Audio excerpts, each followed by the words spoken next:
నమస్తే. ఆంధ్రప్రదేశ్‌లో మైలవరం నియోజకవర్గానికి చాలా ప్రాధాన్యత ఉంది. చాలా ప్రముఖమైనటువంటి వ్యక్తులు అక్కడి నుంచి పోటీ చేసి గెలిచారు. కొంతమంది ఓడిపోయారు. అయితే ఇప్పుడు తెలుగుదేశం పార్టీలో చాలా కీలకమైనటువంటి చర్చ జరుగుతుంది.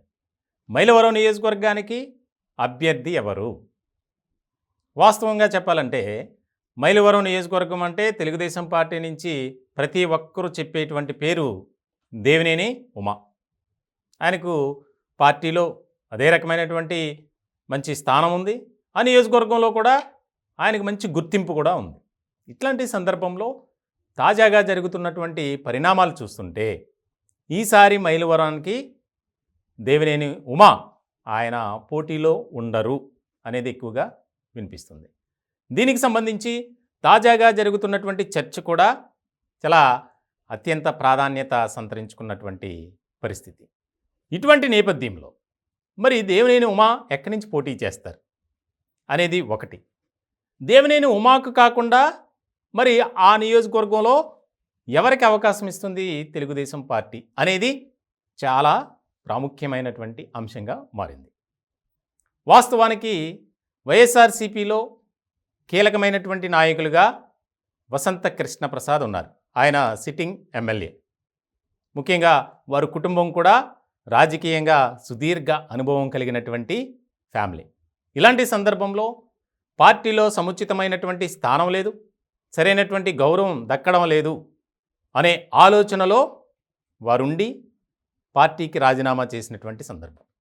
ఇట్లాంటి నేపథ్యంలో వసంత కృష్ణప్రసాద్ ఆయన తెలుగుదేశం పార్టీలో చేరబోతున్నారు అనేది, అంతేకాదు మైలవరం నియోజకవర్గం నుంచి తెలుగుదేశం పార్టీ అభ్యర్థిగా వసంత కృష్ణప్రసాద్ పోటీ చేస్తున్నారు అనేది ఖచ్చితమైనటువంటి సమాచారంగా చర్చ జరుగుతుంది. చాలా కీలకమైనటువంటి పరిణామంగా మారే అవకాశాలు కనిపిస్తున్నాయి. వాస్తవానికి ఆ నియోజకవర్గంలో దేవినేని ఉమా పేరు తప్ప ఎవరిది వినిపించదు. అట్లాంటి సందర్భంలో ఈసారి ఎన్నికల్లో తెలుగుదేశం పార్టీలోనే విపరీతమైనటువంటి పోటీ ఉంది. ఆశావాహుల సంఖ్య పెరుగుతూ వస్తుంది. ప్రధానంగా ఈ ముగ్గురు, ముఖ్యంగా దేవినేని ఉమా, వసంత కృష్ణప్రసాద్, బొమ్మసాని సుబ్బారావు, ఈ ముగ్గురు పేర్లు బాగా వినిపించాయి. ఇట్లాంటి సందర్భంలో ఒకానొక దశలో బొమ్మసాని సుబ్బారావు ఆయన స్థానికంగా ఉండే వ్యక్తి, అలాగే నియోజకవర్గ ప్రజలతో ఎప్పుడూ మమేకమై ఏదో ఒక సేవా కార్యక్రమాన్ని నిర్వహిస్తూ ఉన్నారు. ఇలాంటి సందర్భంలో దేవినేని ఉమాను కాదని, అలాగే బొమ్మసాని సుబ్బారావుని కూడా కాదని వసంత కృష్ణప్రసాద్కు అవకాశం ఇచ్చేటట్లు కనిపిస్తుంది. దీనికి సంబంధించి కీలకమైనటువంటి పరిణామాలు కూడా చోటు చేసుకునే అవకాశం ఉంది. వాస్తవానికి ఆయన ముందే నేను పార్టీ వీడి వైఎస్ఆర్సీపీ నుంచి తెలుగుదేశం పార్టీలోకి వస్తే ఖచ్చితంగా మైలవరం నుంచే పోటీ చేస్తాను అనేది చెప్పారట. దానికి సంబంధించి ఒక కీలకమైనటువంటి పరిణామంగా ఇప్పుడు టీడీపీ అధినేత నారా చంద్రబాబు నాయుడు గారు దేవినేని ఉమాకు నచ్చ చెప్పడం, అలాగే బొమ్మసాని సుబ్బారావు కూడా సర్ది చెప్పడం ఈ టాస్క్లో ఉన్నారట. దీనికి సంబంధించి ఈ పరిణామాలు జరుగుతుండగా వసంత కృష్ణప్రసాద్ కుటుంబ సభ్యులు కొంతమంది కీలకమైనటువంటి నేతల ఇళ్లకు క్యూ కడుతున్నారు. అంటే ఈసారికి మీరు ఖచ్చితంగా సపోర్ట్ చేయండి అని. అంటే అధిష్టానం ఆల్రెడీ వసంత కృష్ణప్రసాద్కి ఒక క్లారిటీ ఇచ్చేసింది, మీరే పోటీ చేయండి అని. మరి ఇలాంటి సందర్భంలో దేవినేని ఉమా పరిస్థితి ఏంటి? బొమ్మసాని సుబ్బారావు అంటే ఆయన ఆశావాహులుగా ఉన్నారు, అది వేరే విషయం. కానీ అక్కడ పోటీ చేసినటువంటి వ్యక్తి, గతంలో గెలిచినటువంటి వ్యక్తి, మంత్రిగా పనిచేసినటువంటి అనుభవం ఉన్న వ్యక్తి దేవినేని ఉమా.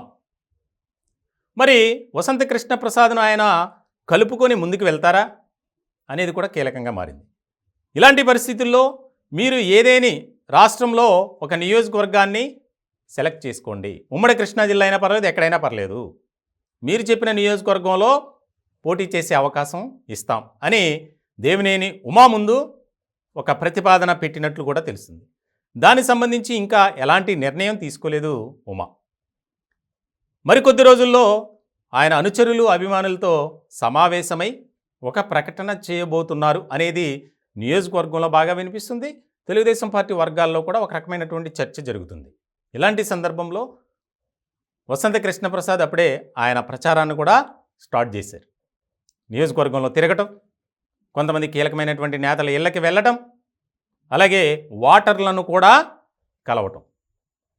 ముఖ్యంగా చాలా ముఖ్యమైనటువంటి అంశంగా ఇది తెలుగుదేశం పార్టీలో మారింది.